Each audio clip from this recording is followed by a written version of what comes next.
토마토와 이것 함께 먹었더니 의사들도 놀란 기적이 일어났어요. 식탁 위에 보약인 토마토는 세계 10대 푸드 중 하나로 영양소 폭탄인데요.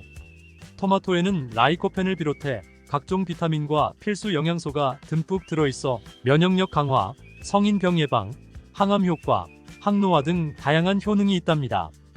최근에는 세계에서 가장 많이 소비되는 채소로 알려지면서 토마토의 효능에 대한 관심도 더욱 높아지고 있는데요. 토마토와 함께 먹으면 안 되는 음식과 주의할 점, 그리고 토마토와 함께 드시면 보약이 되는 음식까지 토마토에 대한 모든 것 알려드릴게요. 건강한 삶을 위한 건강한 정보를 전해드리는 무조건 당신 편. 영상 시작 전에 구독과 좋아요 눌러주시고요. 전체 알림 해놓으시면 앞으로 알려드리는 건강정보 빠르게 받아보실 수 있을 거예요. 철분과 비타민이 많아 요즘 들어 특히 주목받고 있는 채소가 시금치인데요. 시금치는 토마토와 상극으로 함께 드시면 안 됩니다. 시금치 속 철분을 토마토처럼 비타민C가 풍부한 음식과 먹으면 좋다고 해서 빈혈이나 당뇨가 있으신 분들이 함께 많이 드실 텐데요. 신장이 약하신 분들께는 특히 좋지 않은 궁합입니다. 왜냐하면 바로 옥살산 때문입니다. 옥살산이 혈액 속 칼슘과 결합하면 작고 뾰족한 결정 모양으로 체내에 쌓여 결석을 만들게 됩니다. 그렇게 되면 근육통과 근육경련뿐만 아니라 심하면 신장 결석과 신장암을 유발시킬 수 있습니다. 그리고 시금치의 철분이 토마토의 라이코펜 흡수를 방해하는 작용을 하는데요. 토마토가 슈퍼푸드로 손꼽히는 이유가 바로 라이코펜 성분 때문입니다. 라이코펜은 강력한 항산화 작용으로 몸속의 산화 스트레스와 염증을 줄여주고 암을 예방하는 놀라운 성분입니다. 또한 라이코펜은 폐암, 전립선암, 유방암과 결장암 등 다양한 암의 예방에 엄청난 효과가 있다고 하며 혈관을 건강하게 해주고 동맥경화와 심혈관 질환의 예방에 탁월합니다.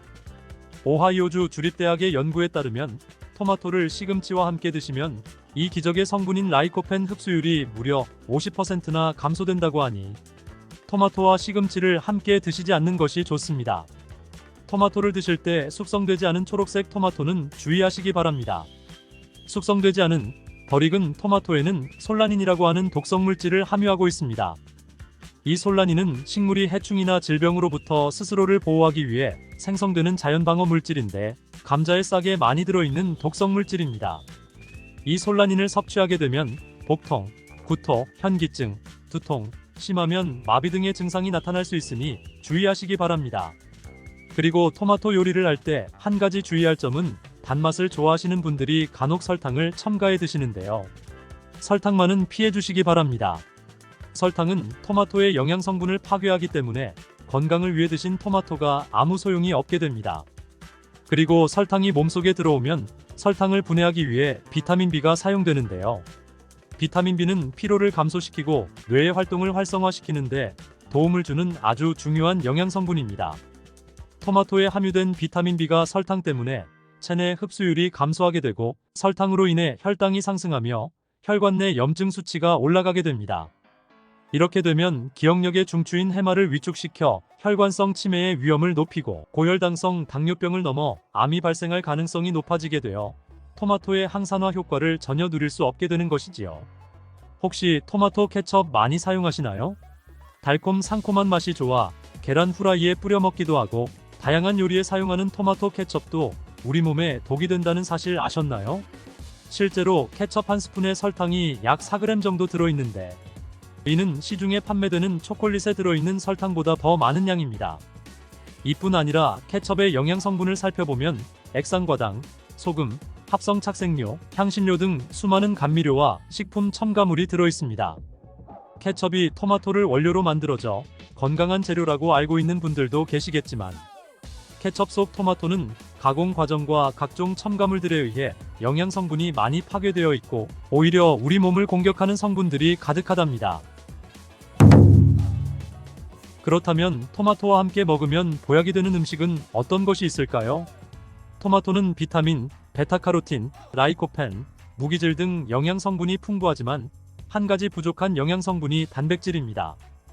양질의 단백질과 함께 드시게 되면 거의 완벽한 영양 성분을 우리 몸에 보충할 수 있습니다. 그 중에서도 특히 추천드리는 것은 고기입니다. 50대 이후 나이가 들수록 꼭 고기를 챙겨 드셔야 하는데요. 가장 큰 이유는 단백질 때문입니다. 단백질은 우리 몸의 중요한 구성 성분으로 세포와 근육의 주재료라서 만약 단백질 섭취가 부족하면 잇몸도 약해져 치아가 빠지기도 하고 머리카락도 점점 얇아져 탈모가 오기도 하며 면역세포를 충분히 만들어내지 못하게 됩니다. 물론 콩과 두부도 훌륭한 단백질 공급원이지만 식물성 단백질은 필수 아미노산의 종류나 양이 충분하지 않을 수 있습니다. 반면 동물성 단백질은 식물성 단백질보다 체내 흡수가 잘 되기 때문에 나이가 들수록 반드시 챙겨 드셔야 합니다. 또한 단백질은 행복 호르몬으로 알려진 세로토닌의 원료로 우울증을 예방하는 효과도 있답니다. 특히 돼지고기 속 풍부한 비타민 B1은 뇌 기능을 활성화해 치매를 예방해줍니다. 이렇게 좋은 고기를 섭취할 때도 한 가지 문제가 있는데요. 우리 몸은 약 알칼리성을 유지해야 하는데 육류는 산성식품이라는 것입니다. 바로 이때 토마토가 이 문제를 해결해 줄 수 있습니다. 토마토는 대표적인 알칼리성 식품으로 산성인 육류와 함께 드시면 단백질의 소화를 도와주고 위장의 부담을 줄여주고 토마토의 풍부한 섬유질이 변비를 예방해 위장 건강을 지켜줄 수 있습니다. 그리고 토마토는 어떻게 드시는 것이 좋을까요? 그것은 바로 익혀서 드시는 것입니다. 토마토를 익혀서 드시게 되면 라이코펜의 체내 흡수율이 10배 이상 올라갑니다. 88도의 온도로 2분간 조리를 하면 라이코펜의 흡수율이 6% 상승하고 15분간 조리하면 17%, 30분간 조리하여 섭취하면 35% 라이코펜의 흡수율이 상승하는 것으로 알려져 있습니다. 이렇게 되는 이유는 토마토에 열을 가하게 되면 세포벽이 파괴되면서 라이코펜이 쉽게 용해되기 때문입니다. 이렇게 익히게 되면 토마토의 비타민이 파괴되지 않을까 염려되지 않나요? 걱정하지 않으셔도 됩니다. 다른 채소와는 달리 토마토의 비타민 A, 비타민 C는 가열을 할 때 오히려 19% 증가하는 것으로 밝혀졌습니다. 익혀 드실 때 한 가지 더 알고 계시면 좋은데요. 그것은 바로 기름에 조리를 하면 좋다는 것입니다. 라이코펜은 지용성 영양성분으로 기름에 조리하게 되면 체내 흡수율을 더욱 높일 수 있게 된답니다. 토마토 요리를 드실 때 오메가3의 함량이 높은 올리브유와 함께 드시는 것을 추천해드립니다. 올리브유 속 불포화 지방산인 올레산은 몸에 해로운 LDL 콜레스테롤을 줄여주고 산화를 막아주어 혈관과 신장을 보호해주고 몸에 이로운 HDL 콜레스테롤의 효율을 높여줍니다. 또한 올리브유의 항산화 성분인 폴리페놀이 토마토의 라이코펜과 함께 시너지 효과를 내어 최고의 항암 음식이 된답니다. 들기름도 참 좋은데요. 들기름으로 조리하실 때는 주의할 점이 오랫동안 가열하게 되면 산패되어 오히려 건강에 해로울 수 있으니 토마토를 볶을 때 마지막에 넣거나 다 볶은 후에 들기름을 곁들여 드시길 바랍니다. 토마토의 라이코펜은 껍질의 함량이 과육보다 5배가 높기 때문에 토마토의 껍질까지 함께 드시는 것이 좋습니다. 같은 중량이라면 일반 토마토보다는 방울토마토가 더 좋은데요. 그 이유가 바로 껍질 때문입니다. 같은 중량일 때 일반 토마토보다 방울토마토의 껍질이 훨씬 많기 때문이죠. 이때 당근과 함께 드시면 시너지 효과가 폭발하게 되는데요. 토마토에는 라이코펜이 있다면 당근에는 베타카로틴이 있습니다. 당근의 특성도 토마토와 비슷한데요. 익혀서 드실 때 영양성분의 흡수율이 올라가고 베타카로틴 역시 지용성 성분이기 때문에 기름과 함께 섭취할 때 체내 흡수율을 높일 수 있습니다. 그리고 주목할 것은 당근과 토마토를 아침 공복에 먹을 때 최고의 항암식품이 될 수 있습니다. 토마토 당근 주스를 만들어 드시면 공복에도 부담 없이 정말 좋은데요. 만드는 방법도 정말 간단합니다. 토마토와 당근을 적당한 크기로 잘라 올리브유에 살짝 익혀서 믹서기에 넣고 물 1컵 정도 넣고 갈아서 드시면 됩니다. 취향에 따라 소금을 약간 넣으셔도 됩니다.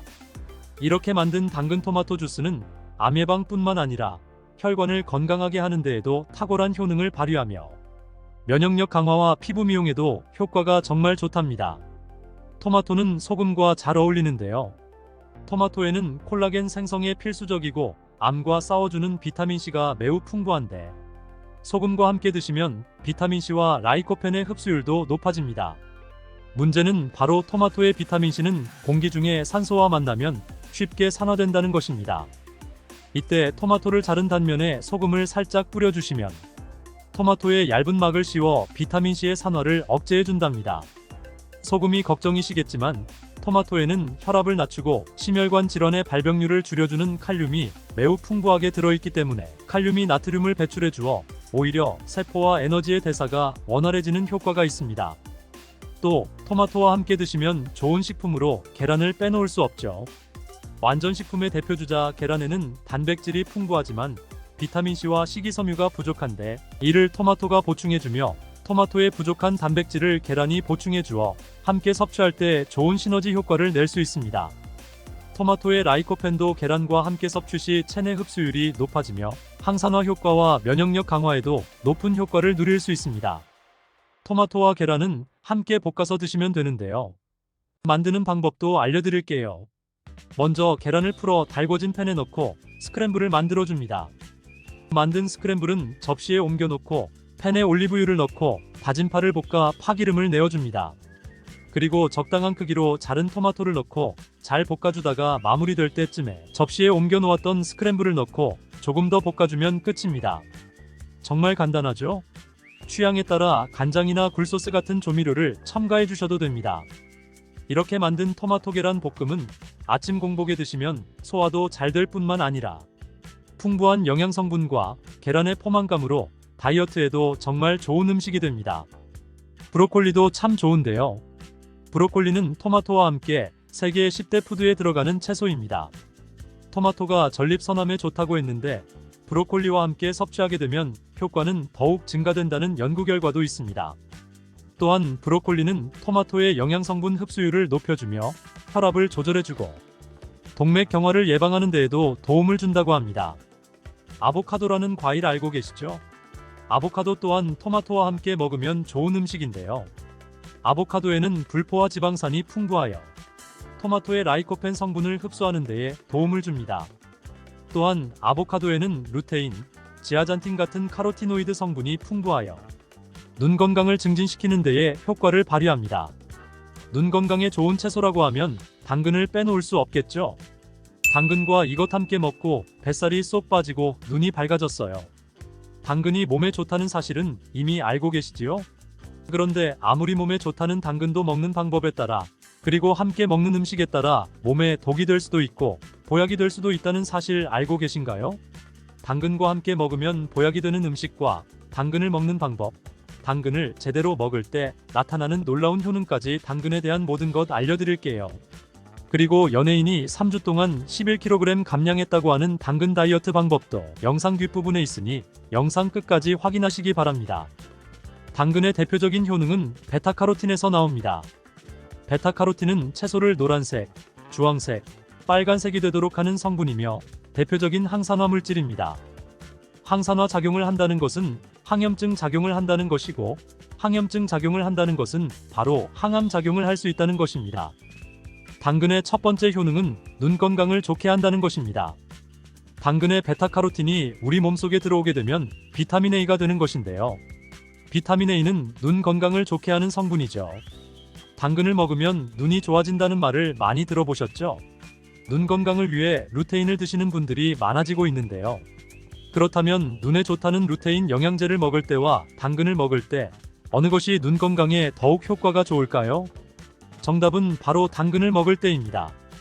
영양제는 루테인 영양소 한 가지만을 공급하지만 당근에는 비타민 A뿐만 아니라 루테인과 제아잔틴의 함량도 높아 황반 변성을 예방하기도 하고 눈의 혈액순환을 원활하게 해주어 영양 공급을 도우며 안구 건조증을 예방하기도 합니다.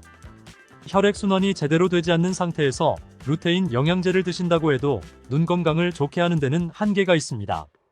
꼭 기억하시기 바랍니다. 두 번째 당근의 효능은 노화 방지입니다. 이것도 베타카로틴의 효능과 관련이 있습니다.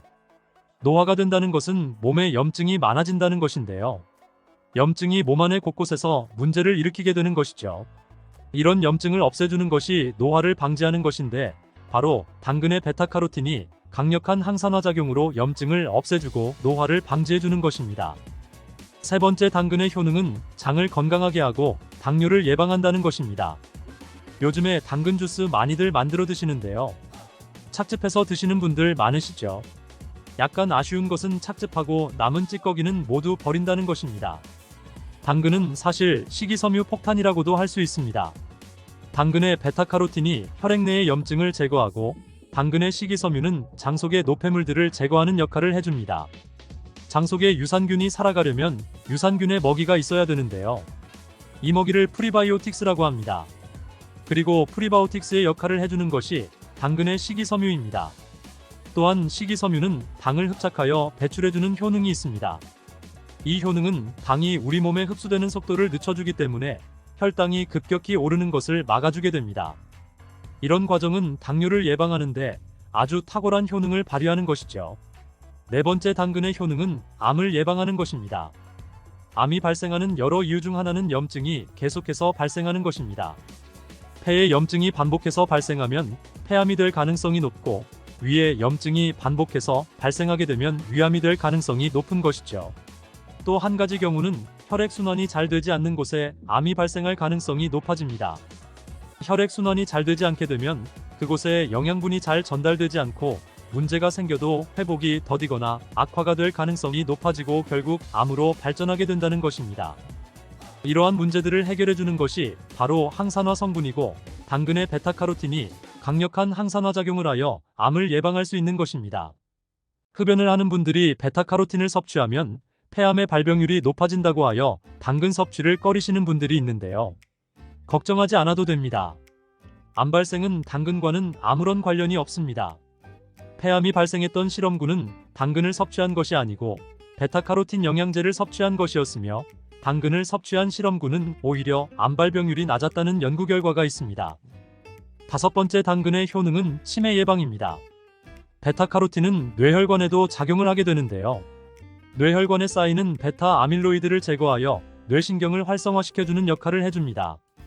이렇게 뇌신경이 활성화가 되면 기억력과 학습 능력이 향상이 되고 치매를 예방할 수 있게 되는 것입니다. 치매는 발병이 되면 치료하는 것은 거의 불가능합니다. 그래서 치매는 예방이 정말 중요한 것인데요. 치매를 예방하는데 가장 중요한 것이 혈관을 깨끗하게 하는 것입니다. 당근의 베타카로틴이 혈관을 깨끗하게 해주는 효능이 있으니 당근을 매일 하나씩 꾸준히 섭취하여 치매를 예방하시길 바랍니다. 여섯 번째 당근의 효능은 바로 다이어트에 효과적이라는 것입니다. 여성 연예인이 당근 다이어트로 3주 동안 11kg을 감량한 사실도 있는데요. 이런 효과를 누릴 수 있는 이유가 당근에 함유된 식이섬유 때문입니다. 풍부한 식이섬유는 포만감을 주고 섭취한 당 성분과 지방 성분을 배출시켜주는 역할을 하기 때문에 다이어트에 탁월한 효능이 있는 것이지요. 연예인이 활용했던 당근 다이어트 레시피를 알려드리겠습니다. 당근을 잘 씻어서 잘게 채를 썰어줍니다. 당근 한 개에 소금 한 스푼으로 10분 정도 절여주고 절인 물은 꼭 짜서 버려줍니다. 올리브 오일과 식초에 버무려 밀폐 용기에 담아 냉장고에 2~3시간 정도 숙성한 후에 드시면 됩니다. 먹을 때는 사과를 채를 썰어 함께 드시면 더욱 맛있게 드실 수 있습니다. 이렇게 좋은 당근도 먹는 방법에 따라 효과를 10배 이상 누릴 수 있고 함께 먹으면 더욱 좋은 음식들이 있습니다. 당근을 먹을 때 다이어트가 목적이라면 생으로 드시는 것이 가장 효과가 좋습니다. 다만 식이섬유는 소화가 잘 되지 않기 때문에 장이 안 좋은 분들은 익혀서 드시길 바랍니다. 그리고 당근을 드실 때는 껍질까지 함께 드시길 바랍니다. 당근의 영양 성분은 껍질에 가장 많이 함유되어 있기 때문입니다. 그리고 당근의 베타카로틴은 지용성 성분입니다. 지용성이라는 것은 기름에 잘 녹는다는 것인데요. 따라서 베타카로틴을 잘 흡수하기 위해서는 기름과 함께 섭취하는 것이 좋습니다. 문제는 기름을 잘 선택해야 한다는 것입니다. 콩기름이나 일반 식용유를 사용하시면 오메가6 지방산이 많아 오히려 건강을 해치는 결과를 초래할 수 있으니 오메가3가 풍부한 올리브유나 들기름, 아마씨유 같은 기름을 사용하시길 바랍니다. 이렇게 기름을 사용하여 살짝 익혀 드시게 되면 생으로 드셨을 때 10% 정도 흡수되는 베타카로틴을 70% 정도 흡수할 수 있게 됩니다. 기름에 볶을 때 주의사항은 너무 오래 익히지 말고 살짝만 익혀 드시기 바랍니다. 너무 오래 볶으면 오메가3를 함유한 기름도 산패되어 문제가 될 수 있기 때문입니다. 함께 먹으면 좋은 음식들도 바로 알려드릴게요. 몇 년 전부터 유행하고 있는 주스 있잖아요. ABC 주스라고 하는데요. 사과, 비트, 당근이죠. 이 세 가지를 함께 갈아서 주스로 마시면 항산화 폭탄 주스를 마시게 되는 것인데요. 이 세 가지 중 비트의 효능이 혈관을 확장시켜주는 것입니다. 풍부한 항산화 성분들이 확장된 혈관을 따라 온몸 구석구석에 공급되어 혈관을 깨끗하게 하고 염증을 제거하여 각종 질병을 예방할 수 있게 되는 것이지요. 다만 비트에는 옥살산이 함유되어 있어 신장의 결석을 유발할 수 있는데요. 신장이 약하신 분들은 주의가 필요합니다. 그래서 요즘엔 이 비트를 빼고 사과, 양배추, 당근 이렇게 세 가지를 넣은 ACC 주스를 많이 드시는데요. 양배추는 우리 몸에 진액을 보충해 주어 점막을 촉촉하게 해주는 효능이 있어 외부로부터 들어오는 바이러스와 이물질을 배출시켜 주는데 탁월한 효능이 있습니다. 항암 효과를 극대화시켜 줄 수 있는 음식도 알려드릴게요. 바로 브로콜리와 단호박을 당근과 함께 드시면 됩니다. 세 가지를 생으로 드시는 것보다 찜기에 쪄서 드시면 흡수율을 훨씬 높일 수 있고요. 올리브 오일과 약간의 소금을 넣고 물과 함께 섞어서 드시면 맛도 좋고 건강에도 좋은 강력한 항암 주스가 됩니다. 당뇨가 있는 분들이 꼭 해야 할 운동이 있는데 혹시 알고 계신가요? 50대 이상 뒤꿈치 들기 운동 절대 하지 마세요. 요즘 뒤꿈치 들기 운동이 건강에 좋다고 소문나면서 50대 이상인 분들이 많이 하고 있죠. 그런데 까치발 들기라고도 하는 뒤꿈치 들기 운동을 잘못하면 오히려 족저근막염이 생기거나 아킬레스건에 염증이 생길 수 있다는 사실 알고 계신가요? 뒤꿈치 운동을 어떻게 해야 되는 것인지 정확하게 알려드릴게요. 그리고 건강에 어떻게 이로운지에 대해서도 알려드리겠습니다. 뒤꿈치 들기 운동으로 주목해야 할 첫 번째 이로움이 바로 당뇨를 예방하고 치료하는 데 좋다는 것입니다. 당뇨가 있는 분들 중에서 활동량도 비슷하고 먹는 음식도 비슷한데 혈당이 계속 올라가고 있는 분들 계신가요? 그런 분들은 근육량을 체크해 보셔야 합니다. 근육은 혈당을 저장하는 창고 같은 역할을 합니다. 근육량이 줄어들게 되면 혈액 속에 포도당을 끌어들여 저장하는 공간이 줄어들기 때문에 같은 양의 음식을 섭취해도 혈당은 그전보다 올라가게 되는 것입니다. 그리고 뒤꿈치 들기 운동을 할 때 간에 저장되어 있는 글리코겐을 사용하는 것이 아니라 혈액 속에 있는 혈당을 사용하여 근육을 움직이게 됩니다. 이렇게 할 때 혈당을 빠르게 소모하고 인슐린을 덜 사용하게 됩니다. 뒤꿈치 들기 운동으로 근손실을 방지할 뿐 아니라 혈당을 잡는 데에도 도움을 줄 수 있기 때문에 당뇨를 예방할 수 있는 것입니다. 또한 뒤꿈치 들기 운동을 하게 되면 가장 중요한 혈액순환을 원활하게 할 수 있습니다. 현대인들이 앉아서 생활을 많이 하게 되면서 혈액순환에 문제가 많이 생기게 되는데요. 심장의 혈액이 아래쪽으로 내려가는 것은 쉽습니다. 이것은 동맥을 통해 흘러가게 되고요. 아래쪽에서 다시 심장으로 혈액이 올라오게 되는데 이것은 정맥을 통해서 이루어집니다. 이때 종아리 근육이 혈관을 수축시켜 주어 혈액이 심장으로 올라갈 수 있도록 도와주는 것입니다. 이런 이유로 종아리가 제2의 심장으로 불리는 것입니다. 종아리 근육은 두 가지로 이루어져 있는데 바로 비복근과 가자미근입니다. 손으로 만져지는 바깥쪽 근육이 비복근이고 안쪽에 있는 근육이 가자미근입니다. 가자미근은 특별히 서 있거나 걸을 때 몸의 중심을 잡아주는 역할을 합니다. 종아리의 두 근육이 약해지면 여러 가지 질환을 유발하게 됩니다. 혈액이 정체되어 혈전이 생길 수 있고 하지정 맥류도 생길 수 있습니다. 그리고 앉았다가 일어날 때 갑자기 머리가 핑 돌면서 어지러운 분들 있죠. 이 증상은 기립성 저혈압이라고 합니다. 이런 증상은 다른 이유로도 나타날 수 있지만 종아리 근육이 약해지면서 나타날 수 있는 대표적인 증상입니다. 앉았다가 일어나면 그 순간에 종아리 근육이 빠르게 펌핑을 해서 혈액을 위쪽으로 올려줘야 하는데 이때 종아리 근육이 약해 혈액을 펌핑해주는 힘이 줄어들면 위로 올라가는 혈액이 느려져 머리가 핑 도는 증상이 나타나게 되는 것입니다. 기립성 저혈압이 나타나면 뇌졸중의 발병률도 증가하기 때문에 치료를 반드시 해야 합니다. 그런데 문제는 치료약이 없다는 것입니다.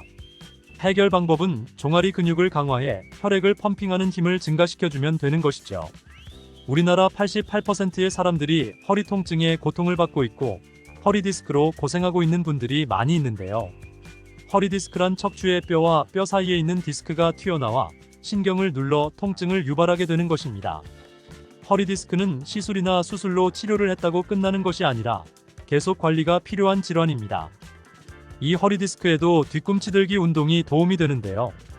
뒤꿈치 들기 운동을 하면 종아리 근육뿐만 아니라 몸 전체의 코어 근육을 강화시켜 주는데요. 코어 근육은 척추, 골반 등 복부 등의 우리 몸을 지탱해주는 근육을 말합니다. 허리 디스크에는 특히 척추뼈를 붙잡고 있는 근육과 복부의 근육을 강화시켜 디스크가 튀어나오지 않도록 잡아주는 것이 아주 중요합니다. 50대 이후가 되고 노인이 되면서 주의해야 될 사고가 바로 낙상입니다. 낙상 사고는 골절을 일으키게 되고 노인들의 골절 사고는 사망으로 이어지는 경우가 많기 때문에 매우 주의해야 합니다. 근육량이 줄어들면서 발로 땅을 차고 앞으로 나아가는 힘이 줄어들고 중심이 흐트러져 좌우로 흔들리는 걸음걸이가 발생하게 되고 쉽게 넘어지는 현상이 일어나는 것이죠. 몸이 휘청일 때 땅에 단단히 버틸 수 있도록 지지해주는 근육이 발목과 종아리 근육이기 때문에 뒤꿈치 들기 운동은 이런 낙상 사고도 예방할 수 있게 됩니다. 또한 밤에 자다가 종아리에 쥐가 나는 분들도 뒤꿈치 운동을 하게 되면 쥐가 나는 빈도가 훨씬 줄어들게 됩니다. 이렇게 여러 가지로 좋은 뒤꿈치 들기 운동 이미 많이 하고 계실 텐데요. 잘못하고 계신 분들이 많이 있습니다. 지금부터 뒤꿈치 들기 운동은 어떻게 해야 되는 것인지 알려드릴게요. 첫 번째로 알려드릴 운동은 의자에 앉아서 하는 방법입니다. 엄지발가락이 무릎보다 앞으로 나가지 않도록 해줍니다.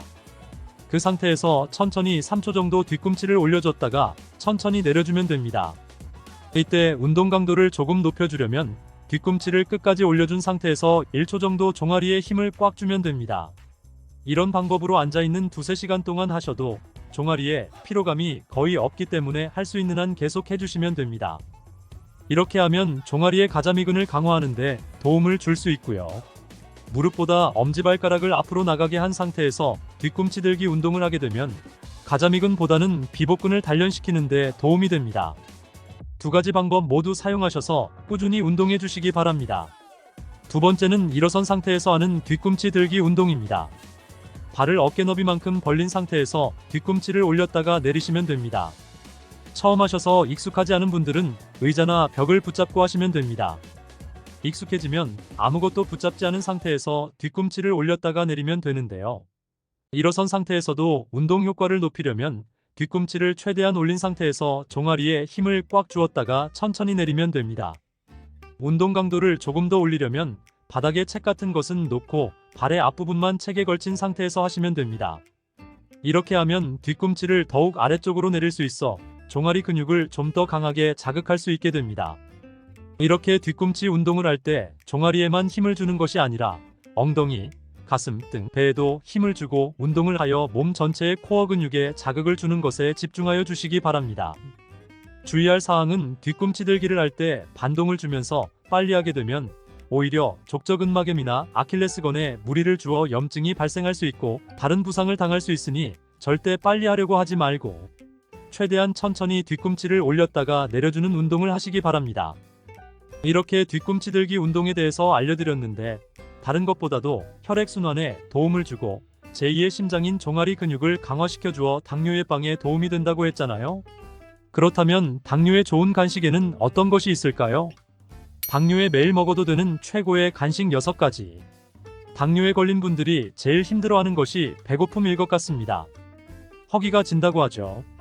당뇨가 있는 분들에게 식단 관리가 필수인 이유는 식이요법 없이는 치료가 불가능하기 때문입니다.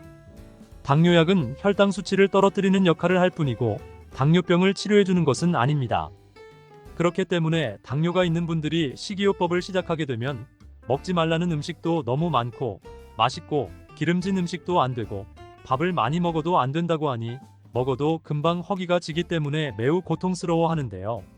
당뇨가 있는 분들도 매일 드셔도 되는 간식에 대해 알려드리겠습니다. 당뇨가 있는 분들이 드셔도 괜찮을 뿐만 아니라 당뇨에 도움이 될 수 있는 것들이니 집중해서 영상 끝까지 시청해 주시기 바랍니다. 첫 번째는 바로 초콜릿입니다. 당뇨가 있는데 초콜릿이라니 깜짝 놀라셨나요? 정말 의외의 간식이 초콜릿인데요. 다만 아무 초콜릿이나 드시면 안 되고요. 다크 초콜릿을 드셔야 합니다. 일반적인 초콜릿에는 카카오 말고도 당 성분이 많이 함유되어 있기 때문에 당뇨가 있는 분들은 드시면 안 되지만 90% 이상의 카카오로 만들어진 다크 초콜릿은 간식으로 드셔도 괜찮습니다.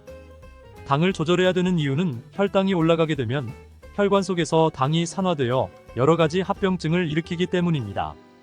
그런데 다크 초콜릿의 카카오에는 폴리페놀 성분이 있어 산화작용을 막아주는 역할을 하게 되는 것입니다. 그래서 당뇨 환자들의 합병증을 예방하는 데에 도움을 주는 간식이 될 수 있는 것이죠. 카카오의 함량이 높아질수록 단맛은 줄어들고 카카오의 씁쓸한 맛은 강해지기 때문에 일반적인 초콜릿에는 당 성분뿐 아니라 맛을 좋게 하기 위해 여러 가지가 들어가게 됩니다. 초콜릿을 구매하실 때는 성분표를 확인하셔서 카카오의 함량이 높은 것을 구매하시기 바랍니다. 두 번째로 당뇨에 좋은 간식은 바로 삶은 계란입니다. 당뇨가 있는 분들은 특히 단백질의 섭취는 정말 중요한데요. 그 이유가 바로 근육 때문입니다.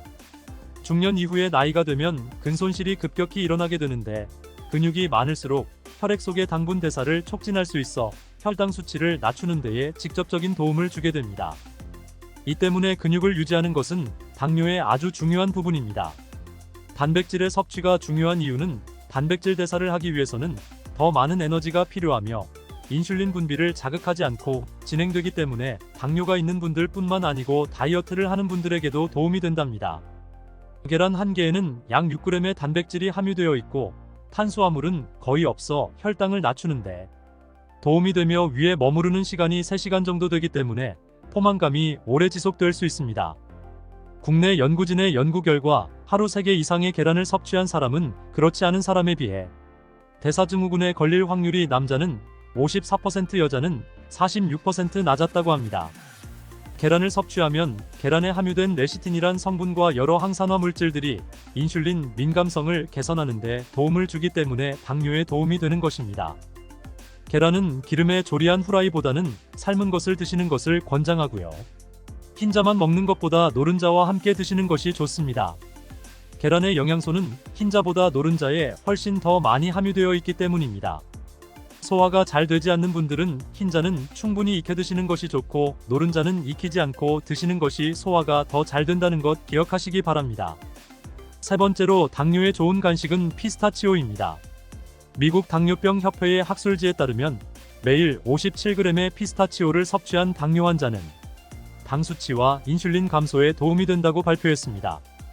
피스타치오는 특히 임신성 당뇨를 예방하는 데 탁월한 효과를 보여 임산부의 혈당 수치 조절에 많은 도움을 주는 것으로 알려졌습니다. 다만 주의하실 것은 시중에 판매되는 피스타치오에 소금간이 되어 있는지를 확인하셔서 소금간이 되어 있지 않은 제품으로 구매하시기 바랍니다. 네 번째로 당뇨에 좋은 간식은 과일입니다. 당뇨가 있는 분들은 과당 때문에 대부분 과일을 먹으면 안 되는 것으로 알고 계신데요. 과일에 대한 오해 때문입니다. 과일의 당이 당뇨에 좋지 않다는 것은 사실이지만 과일도 잘만 드신다면 오히려 당뇨에 도움을 줄 수 있습니다.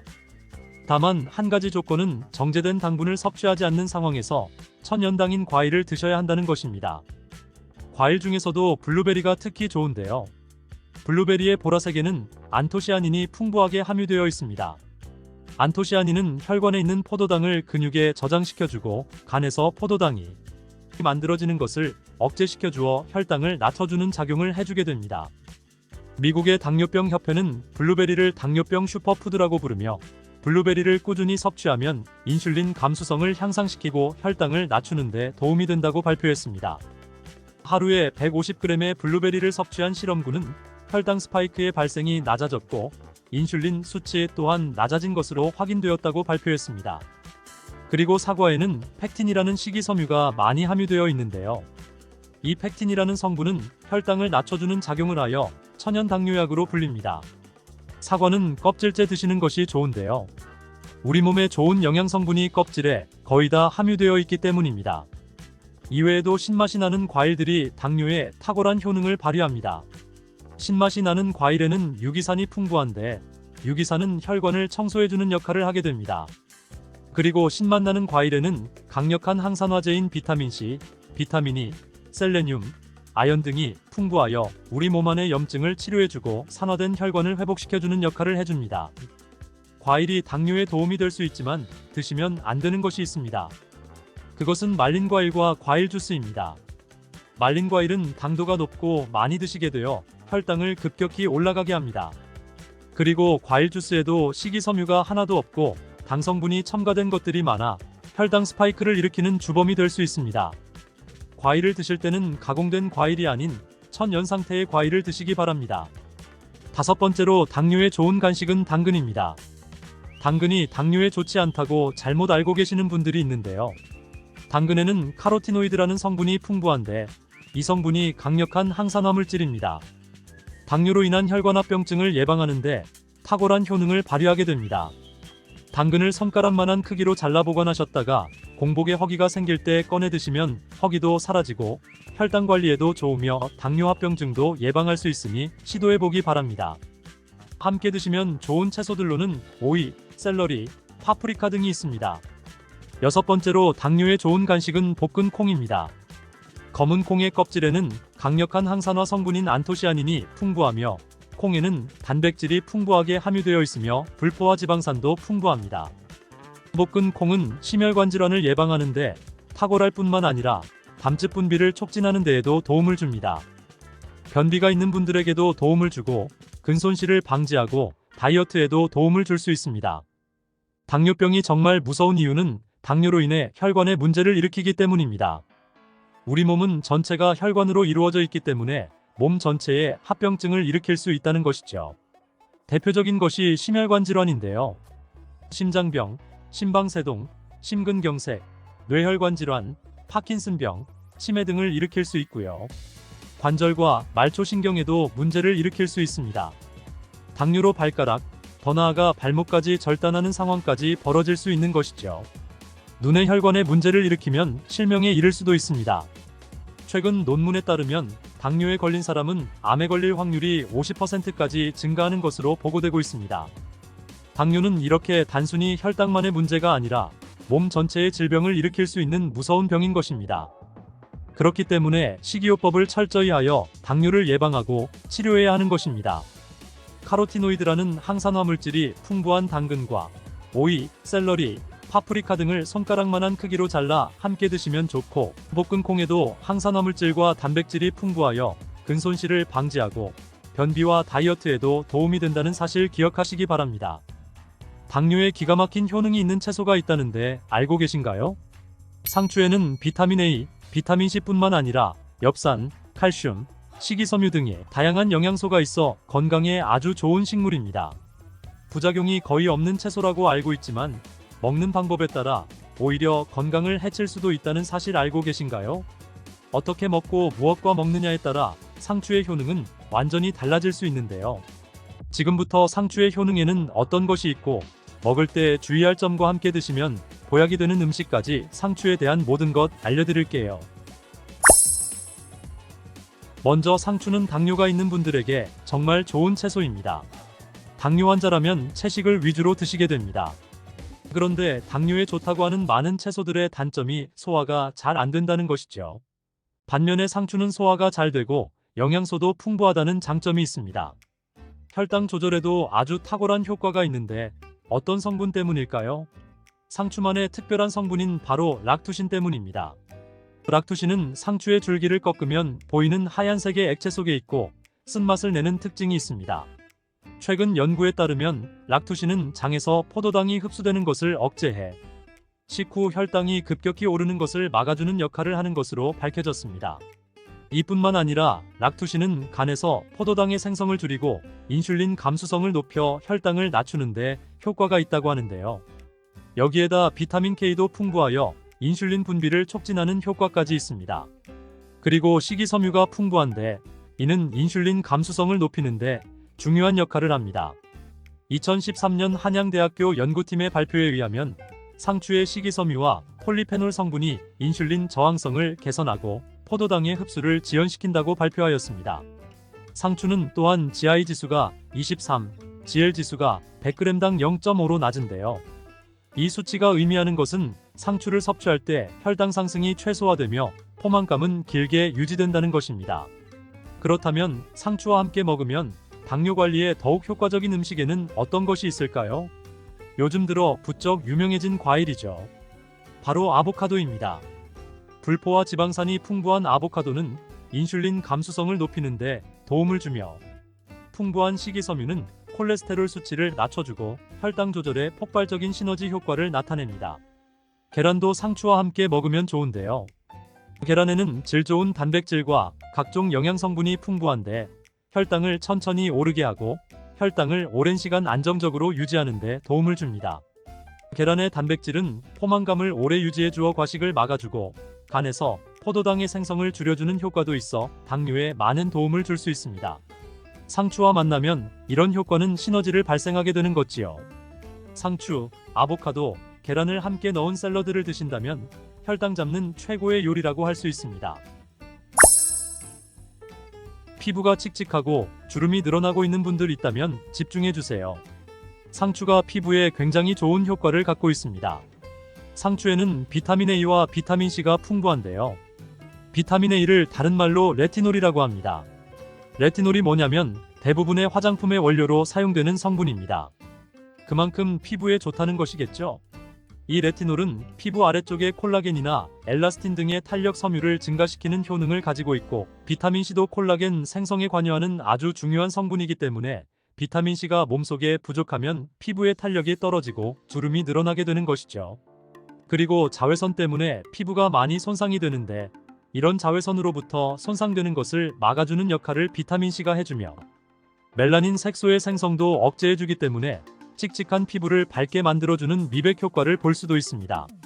피부 미백에 도움을 주는 약재 중에 상엽이라고 있는데요. 이 상엽은 뽕나무 잎이에요. 뽕나무 잎이 항염증 작용도 좋고 피부 미백 효과도 뛰어나기 때문에 상추와 뽕나무 잎을 함께 차로 끓여 드시면 피부 건강에 큰 도움을 받을 수 있습니다. 상추의 락투신이란 성분이 당뇨에 좋다고 했잖아요.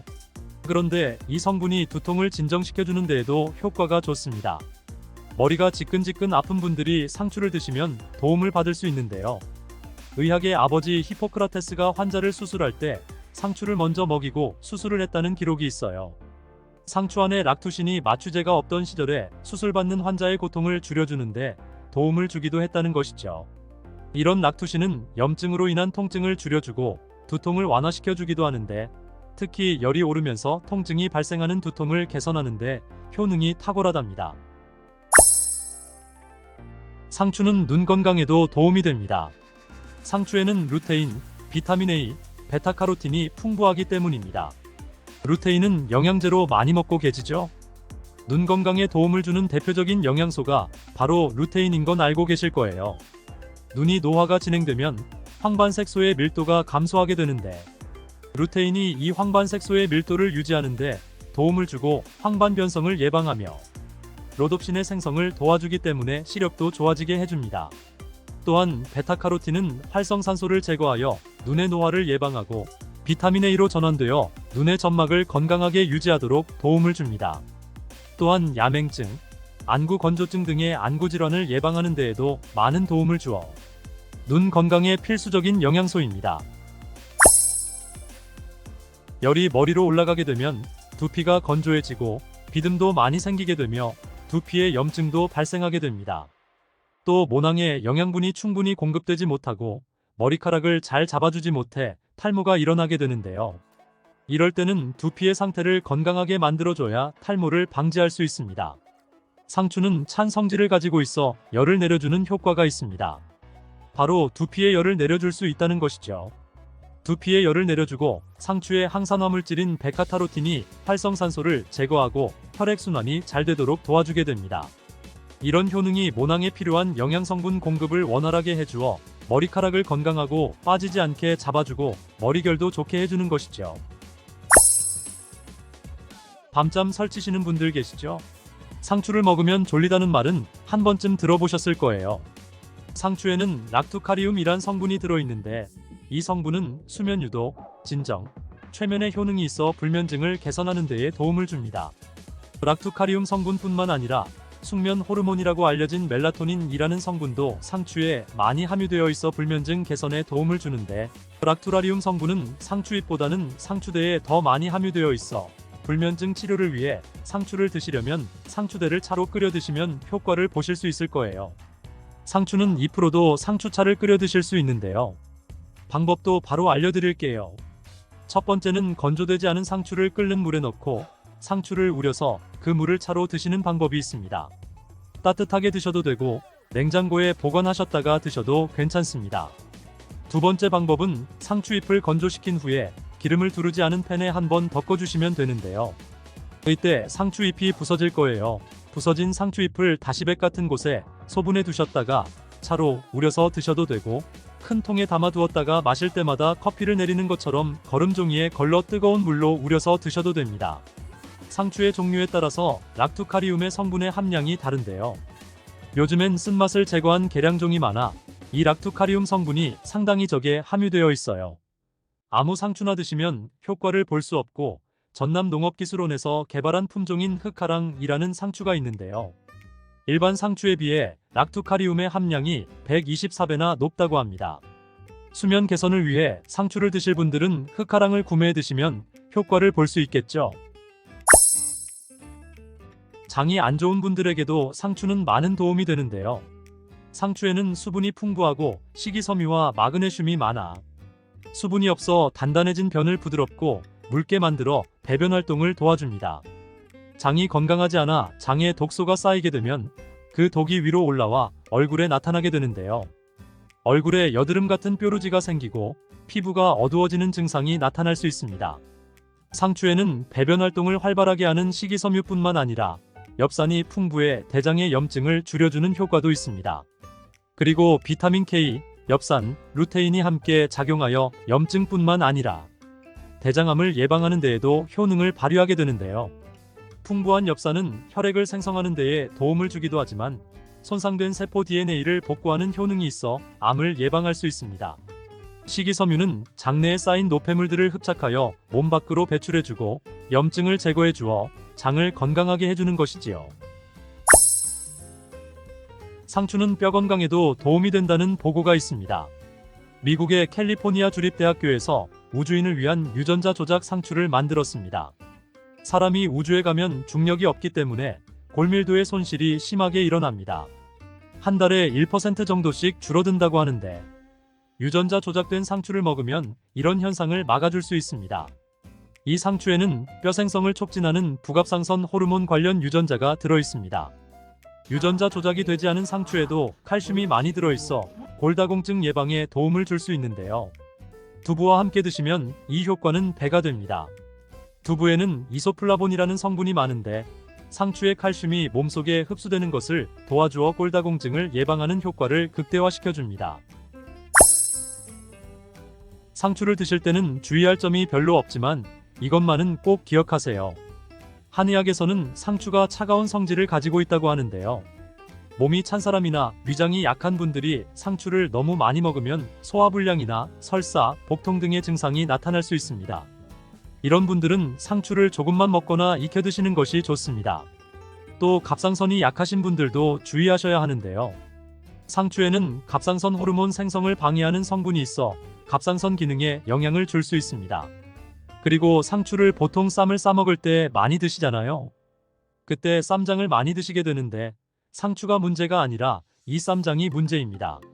쌈장에는 다량의 소금과 설탕이 들어가게 되는데 특히 소금의 양이 문제가 됩니다. 농촌진흥청의 자료에 따르면 보통 쌈장의 100g당 평균 나트륨의 함량이 2310mg이라고 합니다. 국제보건기구에서는 하루 나트륨 권장 섭취량을 2000mg 이하로 먹으라고 하는데 쌈장 한 수저 정도 드시면 일일 나트륨 섭취량의 45%나 먹게 됩니다. 우리나라 음식에 특성상 소금이 들어간 음식이 많죠. 김치나 다른 반찬을 먹게 되면 나트륨 권장 섭취량을 금방 넘게 됩니다. 이렇게 과도하게 나트륨을 먹게 되면 고혈압 같은 심혈관 질환의 위험을 높이게 됩니다. 나트륨이 혈관에 많으면 혈압이 높아지고 뇌졸중의 발병률도 높아지게 됩니다. 쌈을 싸 드실 때 쌈장은 최소한으로 줄이셔야겠죠. 나이가 들수록 암 환자가 늘어나 걱정되지 않나요?